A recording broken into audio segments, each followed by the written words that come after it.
साहबजादा फरहान और हारिस रऊफ की समाअत मुकम्मल हो गई है। हारिस रऊफ ने मैच रेफरी से 6-0 का मतलब पूछकर लाजवाब किया। जराये के मुताबिक रिची रिचर्डसन के सवाल पर हारिस रऊफ ने कहा कि भारतीय बोर्ड बताए 6-0 का क्या मतलब हो सकता है। और आपको अपडेट कर रहे हैं, इसी हवाले से मजीद जानते हैं हमारे नुमाइंदे एजाज वसीम बाकरी जो दुबई में मौजूद हैं। एजाज वसीम बाकरी, बताइएगा पहले तो समाअत हुई क्यों और समाअत के दौरान क्या हुआ फिर? देखिए, भारतीय क्रिकेट बोर्ड ने एतराज किया था पाकिस्तान के इन दो प्लेयर्स के ऊपर कि इन्होंने अपने हिंदी लैंग्वेज के अंदर, क्योंकि भारतीयों को बड़ा एतराज था कि आपत्तिजनक इशारे किए गए हैं पाकिस्तानी प्लेयर्स की तरफ से भारतीय बोर्ड को, भारतीय प्लेयर्स को टीज करने के लिए और क्रिकेट फैंस को। तो आज दुबई में समाअत मुकम्मल हो गई है दोनों पाकिस्तानी क्रिकेटर्स की। सबसे पहले मैं आपको हारिस रऊफ की जो समाअत हुई है उसका अहवाल बताता हूँ। मैच रेफरी रिची रिचर्डसन ने हारिस रऊफ से पहला सवाल किया कि आप बताएं, आप 6-0 का इशारा क्यों कर रहे थे? तो हारिस ने कहा कि मैं जस्ट शायकीन के साथ लगा हुआ था और उसकी तरफ इशारा कर रहा था। तो मैच रेफरी रिची रिचर्डसन ने कहा कि इसके ऊपर मुखालिफ टीम और मुखालिफ बोर्ड को एतराज है।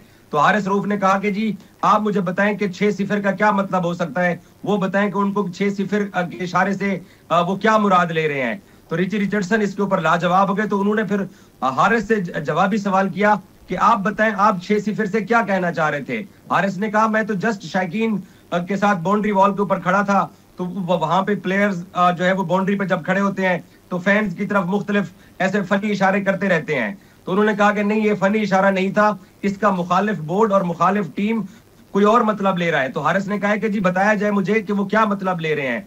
तो उन्होंने बार बार हारिस से पूछा कि आप 6-0 क्यों कर रहे थे? तो हारिस ने कहा कि जी हमें बताया जाए, मुझे बताया जाए कि मैं 6-0 का इशारा जो कर रहा था उसका वो मतलब क्या ले रहे हैं। तो मैच रेफरी के पास कोई ऐसा जवाब नहीं था कि वो हारिस रऊफ को इस 6-0 के इशारे के सवालात का क्या जवाब देते। उसके बाद जब साहबजादा फरहान की बारी आई तो साहबजादा फरहान से पहला उन्होंने सवाल किया कि आपने ये जो गन सेलिब्रेशन की है इसके ऊपर भारतीय बोर्ड और भारतीय टीम ने एतराज किया है। तो साहबजादा फरहान ने कहा कि मेरा ताल्लुक KPK से है, मैं पख्तून बेल्ट से ताल्लुक रखता हूँ और हमारे यहाँ पख्तूनों के अंदर जो खुशी का लम्हा होता है, चाहे शादियां हो या कोई और जीत की कामयाबी हो, तो हमारे यहाँ ये गन सेलिब्रेशन हमारे कल्चर का हिस्सा है। तो मैच रेफरी रिची रिचर्डसन ने कहा कि आप क्रिकेट के मैदान में थे तो आप क्रिकेट के मैदान में ये गन सेलिब्रेशन का इशारा नहीं कर सकते हैं। तो इसके ऊपर साहबजादा ने जवाब दिया कि मेरे से पहले भारतीय कप्तान धोनी और विराट कोहली दोनों इस तरह की गन सेलिब्रेशन क्रिकेट के मैदान में कर चुके हैं।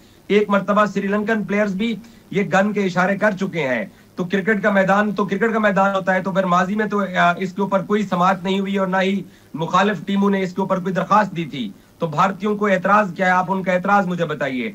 तो मैच रेफरी ने फिर साहबजादा को कहा कि ये मैच किसी और माहौल में हो रहा था।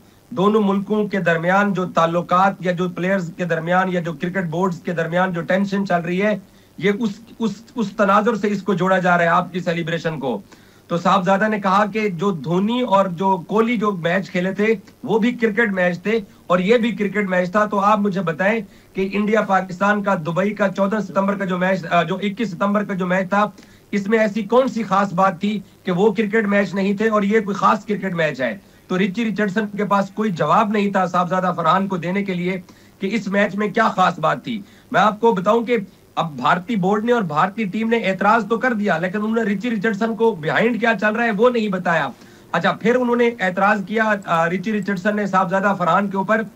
ठीक है, तो एजाज वसीम, यानी आज की समाअत काफी दिलचस्प रही है। जो रेफरी थे वो खुद लाजवाब हो गए हैं। बहुत शुक्रिया, आपने तफसीलन अपडेट किया।